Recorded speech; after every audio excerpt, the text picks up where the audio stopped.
Seguindo a nossa leitura do livro Limite Zero, de Joe Vitale, vamos ler o capítulo 6 em duas partes. Eu te amo.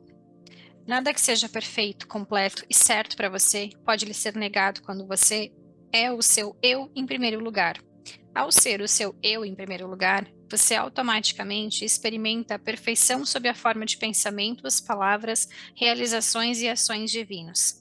Ao permitir que os seus pensamentos tóxicos venham em primeiro lugar, você automaticamente experimenta a imperfeição sob a forma de doença, confusão, ressentimento, depressão, reprovação e pobreza. Absorvi a mensagem, Dr. Hewlane, o melhor que eu pude. Mas havia muito mais coisas que eu queria e precisava aprender. Sempre fui competente em ser uma esponja e captar as ideias, simplesmente permitindo-me ficar aberto a elas. Enquanto eu estava sentado nesse meu primeiro evento, comecei a achar que a minha única função na vida era dizer eu te amo para qualquer coisa que surgisse no meu caminho, quer eu a considerasse boa ou má. Quanto mais eu conseguisse dissolver os problemas limitantes que eu via ou sentia, mais eu poderia alcançar o estado do limite zero e levar a paz para o planeta por meu intermédio. Mark teve um pouco mais de dificuldade em entender a mensagem do seminário. Ficou insistindo em colocar tudo em um contexto lógico. Estava ficando claro para mim que a mente não tem nenhuma ideia do que está acontecendo, de modo que tentar encontrar uma explicação lógica era por si só uma receita para o fracasso. A gente pode trazer esse entendimento para todas as técnicas, né, holísticas, integrativas, para o Reiki, para o Theta Healing, para o entendimento e espiritualidade de uma forma geral. Se a gente ficar pensando os porquês, o entendimento lógico, isso é um fracasso, porque a gente não vai conseguir experienciar e sentir tudo que essas técnicas têm para nos oferecer. Dr. Hewlane enfatizou repetidamente que existem 15 informações disponíveis para a mente consciente, mas 15 milhões estão acontecendo em qualquer momento escolhido. Não temos a menor chance de compreender todos os elementos que estão em ação na nossa vida. Temos que entregar os pontos, precisamos confiar. Admito que grande parte disso parecia sem sentido. Em um determinado momento do evento, um homem disse que viu um portal aberto em uma parede e pessoas mortas flutuando através dele. Você sabe por que está vendo isso? Perguntou o Dr. Hewlane. Porque tínhamos falado a respeito de espíritos mais cedo, disse alguém. Exatamente, reconheceu o Dr. Hewlane. Você os atraiu ao falar a respeito deles. Você não tem necessidade de examinar os outros mundos. Você tem bastante o que fazer ficando neste mundo, neste momento. Eu não vi nenhum fantasma. Eu não sabia o que pensar a respeito daqueles que os viram. Gostei do filme O Sexto Sentido, mas só como filme. Eu não queria que os espíritos aparecessem e falassem comigo. No entanto, isso aparentemente é normal para o Dr. Hewlane. Ele contou a história de que ouvia as descargas dos vasos sanitários serem puxadas à noite, sozinhas, quando trabalhava no hospital psiquiátrico. O lugar estava repleto de espíritos, disse ele. Muitos pacientes tinham morrido na ala nos anos anteriores, mas não sabiam que estavam mortos. Eles ainda estavam lá. Ainda estavam lá usando o banheiro? Aparentemente, esse era o caso. Mas como se isso não fosse estranho o suficiente, Dr. Hewlane prosseguiu explicando que se algum dia falarmos com alguém e percebermos que os olhos da pessoa estão quase inteiramente brancos, como uma película turva ao redor das bordas, ela está possuída. Nem mesmo tentem falar com ela, recomendou Dr. Hewlane. Em vez disso, apenas purifiquem a si mesmos e esperem que a sua limpeza remova a escuridão, assumindo o controle da pessoa. Sou um cara de mente aberta, mas essa conversa de espíritos, almas possuídas e fantasmas que usam banheiro à noite era um pouco demais até mesmo para mim. Ainda assim, não desisti. Eu queria conhecer os segredos supremos de cura para poder ajudar a mim mesmo e aos outros a alcançar a riqueza, a saúde e a felicidade. Nunca imaginei que eu teria que andar pelo mundo invisível e entrar na zona limítrofe para fazer isso. Em outro momento do evento, estávamos deitados no chão, fazendo exercícios para tornar disponível a energia no nosso corpo. Dr. Hewlane me chamou. Quando olho para essa pessoa, vejo toda a fome do Sri Lanka, me disse ele. Olhei para ela, mas vi apenas uma mulher se alongando no tapete. Temos muito a purificar, declarou Dr. Hewlane. Apesar da minha confusão, fiz o melhor que pude para praticar o que eu entendia. A coisa mais fácil a fazer era simplesmente dizer eu te amo o tempo todo. Então foi o que eu fiz. Quando fui ao banheiro certa noite, senti o início de uma infecção urinária. Eu disse eu te amo para o divino enquanto sentia a infecção. Logo me esqueci dela, e de manhã ela tinha desaparecido. Continuei a dizer mentalmente, eu te amo, repetidas vezes, independentemente do que estivesse acontecendo. Fosse uma coisa boa, ou ruim, ou diferente. Eu estava tentando fazer o melhor que podia para purificar qualquer coisa no momento, quer eu estivesse ou não consciente dela. Vou dar um exemplo rápido sobre como isso funciona. Um dia, uma pessoa me enviou um e-mail que me deixou irritado. No passado, eu lidaria com a situação trabalhando as minhas questões emocionais, críticas ou tentando ponderar com a pessoa que me enviou a mensagem desagradável. Dessa vez, decidi experimentar o método do Dr. Hewlett. Fiquei repetindo em silêncio: sinto muito, eu te amo. E não estava dizendo essas coisas para ninguém em particular. Eu estava simplesmente evocando o espírito do amor para que curasse dentro de mim o que estava criando ou atraindo a circunstância externa. Uma hora depois, recebi outro e-mail da mesma pessoa no que ela se desculpava pela mensagem anterior. É importante ter em mente que eu não tomei nenhuma medida externa para obter esse pedido de desculpa, nem mesmo respondi ao e-mail. No entanto, ao dizer eu te amo, de alguma maneira, corrigi dentro de mim o programa oculto e limitante do qual nós dois estávamos participando. Esse processo nem sempre envolve resultados instantâneos. Vou repetir, esse processo nem sempre envolve resultados instantâneos. E aqui eu volto a frisar o que nós falamos no capítulo anterior a respeito do fast food, né? Esperando a resposta ou a solução imediata ao realizar uma técnica. A ideia não é obter resultados, mas sim alcançar a paz. Quando você faz isso, frequentemente obtém os resultados que queria originalmente. Certo dia, por exemplo, um dos meus funcionários me deixou na mão. Ele deveria terminar um trabalho e um projeto importante, e tinha um prazo final urgente. Além de não terminar, ele parecia ter desaparecido da face da terra. Eu não aceitei isso muito bem. Embora, quando isso aconteceu, eu já conhecesse o método do Dr. Hewlett, achei difícil dizer eu te amo, quando tudo que eu queria dizer era um quero te matar. Sempre que eu pensava no meu empregado, eu sentia raiva. Ainda assim, fiquei repetindo: eu te amo, por favor me perdoa e sinto muito. Eu não estava dizendo isso para ninguém. Eu estava dizendo por dizer. Certamente não estava sentindo amor. Na verdade, eu levei 3 dias me dedicando a esse processo antes que eu chegasse perto de encontrar a paz dentro de mim mesmo. E foi então que meu funcionário apareceu. Então, só reforçando, quando ele fala sobre que leva um tempo, porque no começo, quando a gente faz o Ho'oponopono, ou quando a gente está falando a afirmação do eu te amo, a gente está falando de uma forma mecânica, a gente está falando sem sentir, a gente está falando da boca para fora. Então, para algumas pessoas, pode ser que leve menos ou mais tempo para verdadeiramente sentir esse amor. E o que libera não é a frase eu te amo, é o sentimento do eu te amo. Então, por isso que muitas vezes precisa repetir muitas vezes, muitos dias, o eu te amo para que a gente possa sentir, para daí sim liberar. Ele estava na prisão e telefonou para pedir ajuda. Eu o ajudei e continuei a praticar. Eu te amo, enquanto lidava com a situação. Embora eu não visse resultados instantâneos, o fato de eu ter encontrado a paz interior foi um resultado suficiente para me fazer feliz. E de algum modo, naquele ponto, meu empregado sentiu o mesmo. Foi quando ele pediu a um carcereiro para usar o telefone e me telefonou. Enquanto eu falava com ele no telefone, pude obter as respostas que precisava para concluir o meu projeto urgente.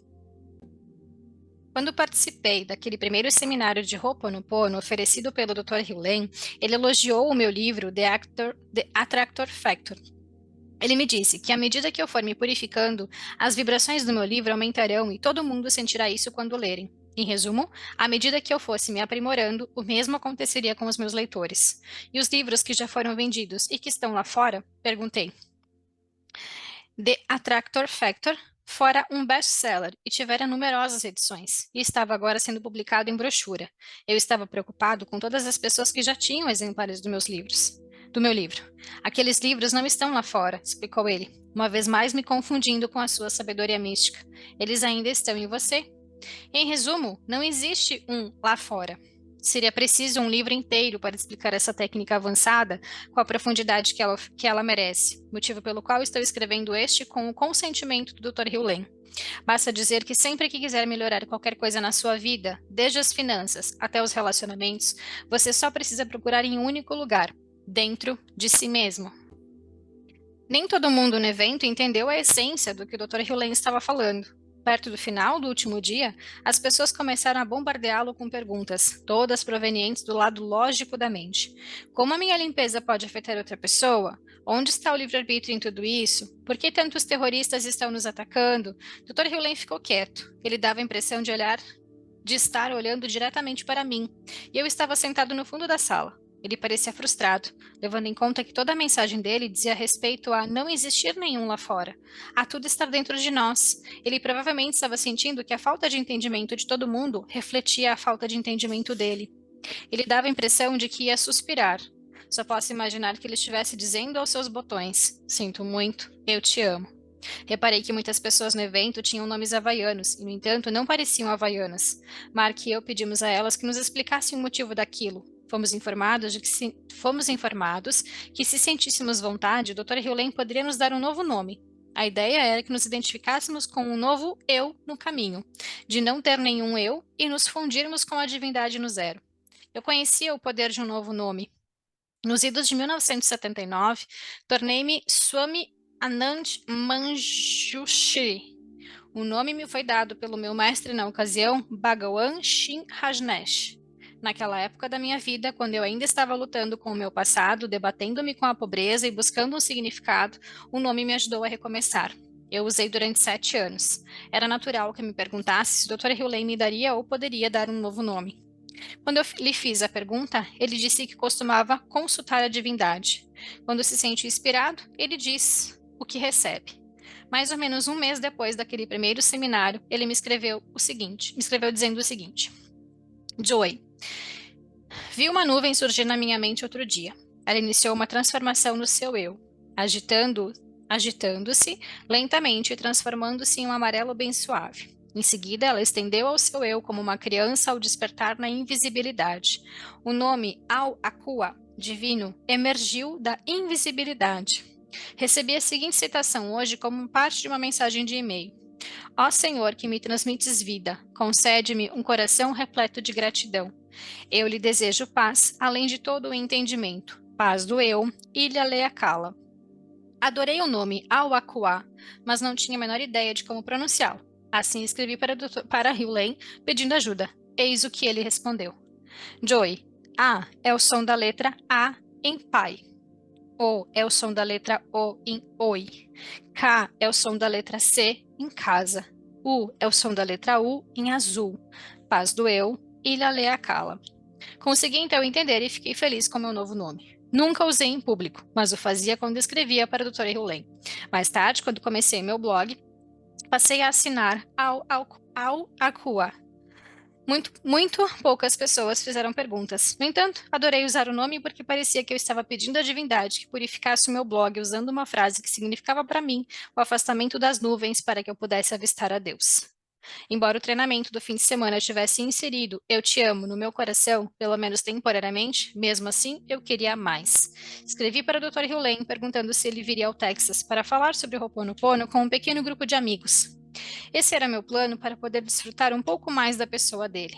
Ele viria ao Texas para dar uma pequena palestra e ficaria hospedado na minha casa. Nesse interim, eu lhe faria diretamente perguntas a respeito do que ele sabe, inclusive sobre como ele curou aquela ala inteira de criminosos portadores de doenças mentais. Dr. Hewlett aceitou o convite e me escreveu o seguinte. Continuaremos na parte 2. Continuando a parte 2 do capítulo 6 do livro de Limite Zero. Joey, obrigada por ter me procurado. Você não precisava tê-lo feito e mesmo assim o fez. Sou grato. Eu gostaria de propor um formato de entrevista para a visita informal que eu farei a Austin em fevereiro. Talvez o pano de fundo da entrevista possa ser uma espécie de levantamento das abordagens à resolução de problemas que você examinou no seu livro Adventures Within. Eu o encaro como sendo mais do que o entrevistador e eu como mais do que o entrevistado na nossa combinação. A clareza é extremamente importante na hora de transmitir uma informação, seja qual for a forma de arte que ela assuma. Existe, por exemplo, muita imprecisão com relação a que um problema é, que dirá a sua causa. Como podemos resolver um problema quando podemos estar incertos a respeito do que ele é? Onde está situado o problema a ser tratado? Na mente? O que é isso? Ou no corpo, onde quase todo mundo coloca a aposta? Ou em ambos? Talvez não seja em nenhum desses dois lugares. Há inclusive a questão de quem ou o que efetua a resolução do problema. Como você menciona no seu livro, é difícil deixar de fazer julgamentos quando tentamos resolver problemas usando métodos como a opção ou o fórum. Os julgamentos ou as convicções são o verdadeiro problema? Deixe que o verdadeiro problema se apresente para que todos vejam. A entrevista informal não seria a respeito de métodos ou conceitos bons ou maus, certos ou errados. Ela seria uma maneira de trazer à tona a falta de clareza recorrente. Você e eu estaríamos prestando um enorme serviço se purificássemos as águas, mesmo que apenas um pouquinho.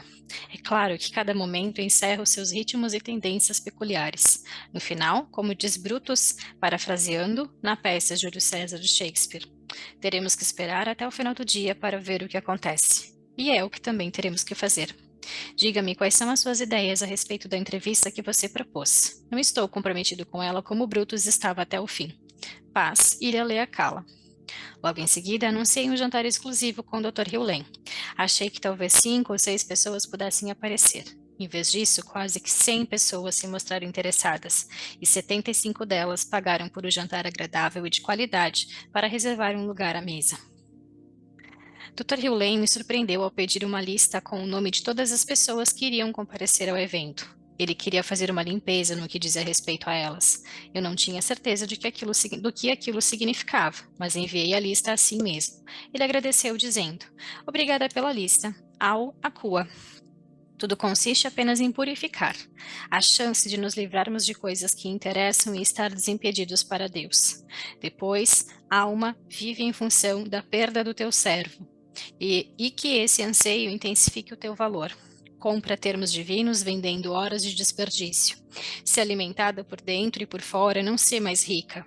Assim te alimentarás da morte, que se alimenta dos homens. E depois que a morte morrer, não existirá mais morte. A paz esteja com você, Ilha Leacala.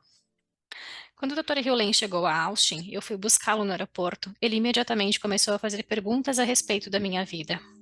O livro que você escreveu sobre a sua vida, referindo-se a Adventures Within, mostra que você fez várias coisas para encontrar a paz, começou ele. Qual delas realmente funciona? Pensei um pouco no assunto e respondi que todos os métodos tinham um valor, mas que talvez o processo da opção fosse o mais útil e confiável. Expliquei o que é uma maneira de questionar as convicções para descobrir o que é genuíno. Quando você questiona as convicções, o que resta? O que resta? Repeti. O que resta é a transparência a respeito da escolha. De onde vem essa transparência? Perguntou o Dr. Hewlett. Eu não sabia ao certo onde que ele queria chegar. Porque uma pessoa pode ser rica e ainda assim ser imbecil? Indagou ele de repente. A pergunta me pegou de surpresa. Eu queria explicar que a riqueza e a imbecilidade não são exclusivas.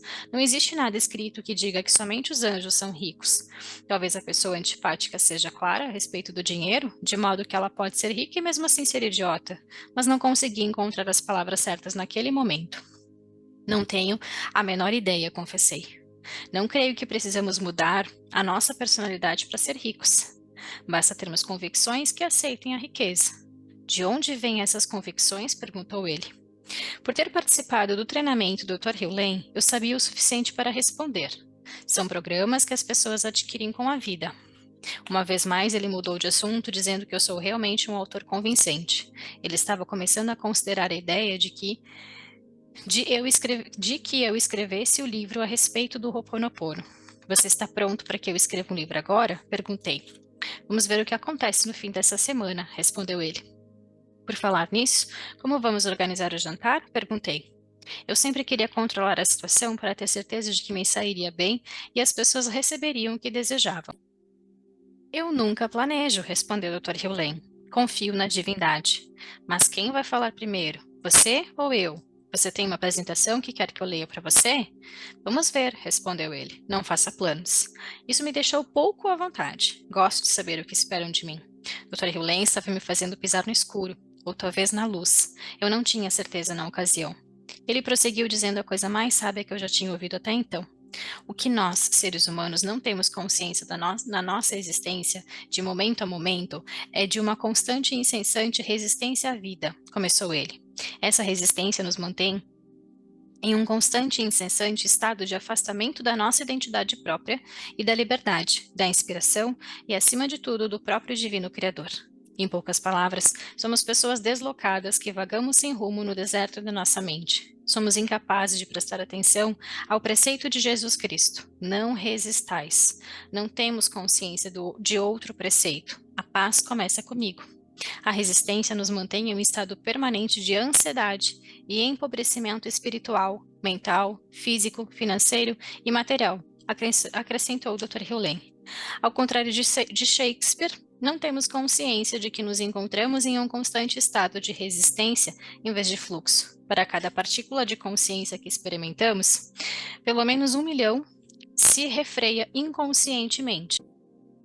E essa partícula de consciência é inútil para a nossa salvação. A noite prometia ser fascinante. Ele pediu para ver a sala onde haveria o jantar. Era um grande salão de festas no último andar de um hotel no centro de Austin, no Texas. A gerente foi delicada e nos deixou entrar na sala. Dr. Hewlett perguntou-lhe se ela poderia nos deixar a sós no recinto. Ela concordou e se retirou. O que você está percebendo? Ele me perguntou. Olhei em volta e disse, o tapete está precisando de uma limpeza. Que impressões você está recebendo? Perguntou ele. Não há nada certo ou errado. Você talvez sinta uma coisa diferente do que eu estou sentindo. Procurei então relaxar e me concentrar no momento. De repente, senti um grande movimento, um cansaço, uma escuridão. Eu não tinha certeza do que era ou do que significava, mas expressei o que estava sentindo para o Dr. Hewlett. A sala está cansada, comentou ele. As pessoas entram e saem e nunca a amam. Ela precisa ser reconhecida. O pensamento era um pouco estranho. Uma sala é como uma pessoa? Ela tem sentimentos? Bem, seja lá o que for, a sala está dizendo que se chama Sheila. Sheila? A sala tem nome? Sheila deseja ser reconhecida. Eu não sabia bem como responder isso. Precisamos pedir permissão para realizar aqui o nosso evento, declarou o Dr. Hewlett. Estou perguntando a Sheila se ela está de acordo. O que ela está dizendo? Perguntei, sentindo-me um pouco tolo ao fazer a pergunta. Ela está dizendo que concorda. Dr. Hewlett passou a dar explicações. Certa vez eu estava conversando com as cadeiras de um auditório enquanto me preparava para uma palestra e perguntei a elas: deixei escapar alguém? Alguém tem um problema que eu precise resolver? Uma das cadeiras respondeu. Um cara que estava com problemas financeiros ficou sentado em mim durante o seminário anterior e agora estou me sentindo simplesmente exausta. Assim, fiz uma limpeza em relação àquele problema e pude ver a cadeira se endireitando.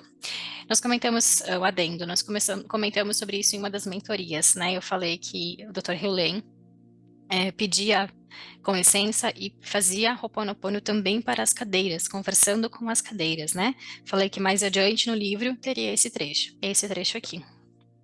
Seguindo. Em seguida eu vi o seguinte, ok, estou pronta para lidar com a próxima pessoa. Dr. Hewlett agora estava falando com cadeiras? De alguma maneira eu deixei a minha mente aberta a ouvir mais a respeito desse processo incomum. Ele continuou a explicar. O que na realidade tento fazer é ensinar a sala. Eu digo a ela e a todas as coisas que ela contém. Vocês querem aprender a fazer Ho'oponopono? Afinal de contas, vou partir em breve. Não seria bom se vocês pudessem realizar esse trabalho sozinhas? Algumas dizem que sim, outras que não, e outras ainda retrucam dizendo: estou cansada demais. Lembrei-me de que muitas culturas da antiguidade consideravam todas as coisas como estando vivas. No livro Clearing, Jim Pathfinder explica que os lugares frequentemente têm energias bloqueadas. Não seria louco demais imaginar que as salas e cadeiras têm sentimentos. Era sem dúvida uma ideia que expandia a mente. Se a física estiver certa no que afirma, ou seja, que tudo o que percebemos como sólido é formado apenas por energia, então falar com salas e cadeiras talvez possa ser uma maneira de reorganizar essa energia em uma forma nova e mais harmoniosa. Mas as cadeiras e as salas estão de fato respondendo às nossas perguntas? Eu não estava realmente pronto para isso naquela ocasião. O Dr. Hewlett olhou pela janela e contemplou a silhueta dos prédios contra o céu. Os enormes edifícios, a Assembleia Legislativa, o horizonte pareceram belos para mim, mas não para o Dr. Hewlett. Vejo lápides, declarou ele. A cidade está repleta de mortos. Olhei pela janela, mas não vi os túmulos, nem os mortos. Avistei uma cidade. Uma vez mais, eu estava descobrindo que o Dr. Hewlett usava os dois lados do cérebro em todos os momentos, de modo que conseguia ver estruturas como metáforas e descrevê-las enquanto as divisava, mas não eu. Eu estava adormecido nos meus sapatos de olhos abertos. Permanecemos na sala do hotel durante talvez meia hora, até onde eu podia dizer. O Dr. Hewlett andou de um lado para o outro fazendo uma limpeza na sala, pedindo perdão, amando Sheila e purificando, purificando e purificando. Em determinado momento, ele deu um telefonema, disse à pessoa do outro lado da linha onde ele estava, descreveu o local e pediu que a pessoa desse as suas impressões. Ele pareceu estar obtendo uma confirmação das suas próprias impressões. Depois que ele desligou, nós nos sentamos em uma das mesas e conversamos. A minha amiga está dizendo que essa sala permitirá que realizemos aqui o nosso jantar desde que a amemos, me disse ele. Como podemos amá-la? Diga simplesmente para ela: eu te amo, respondeu ele. Parecia tolo dizer eu te amo para uma sala, mas fiz o melhor que pude. Eu já tinha aprendido que não precisamos efetivamente sentir eu te amo para que isso funcione. Basta pronunciar as palavras. Foi o que fiz então. Depois que repetimos a frase algumas vezes, começamos efetivamente a sentir amor. Adendo. Algumas pessoas se apegam nessa frase do livro. Não precisa sentir, basta repetir. Só que ele frisa muito bem aqui no final. Depois que repetimos a frase algumas vezes, começamos efetivamente a sentir amor. Então, ou seja, sim, em última instância, é sobre sentir. Num primeiro momento, talvez não se consiga, não se saiba como sentir, mas conforme você vai utilizando a prática, você passa a sentir. Por isso a importância da persistência e por isso que ele fala tão bem em outros textos do livro que o Ho'oponopono não é fast food, né? Que o criador não é um anotador de pedidos. É preciso constância e persistência. Seguindo. Depois de alguns minutos de silêncio, Dr. Hewlett pronunciou mais palavras de sabedoria. Aquilo em que acreditamos individualmente, memórias ou inspirações, exerce um impacto imediato e absoluto em tudo o que existe, dos seres humanos aos reinos mineral, vegetal e animal, disse ele. Quando uma memória é convertida em zero pela divindade, em uma única mente subconsciente, ela é convertida em zero em todas as mentes subconscientes, em todas elas. Ele fez uma pausa antes de prosseguir.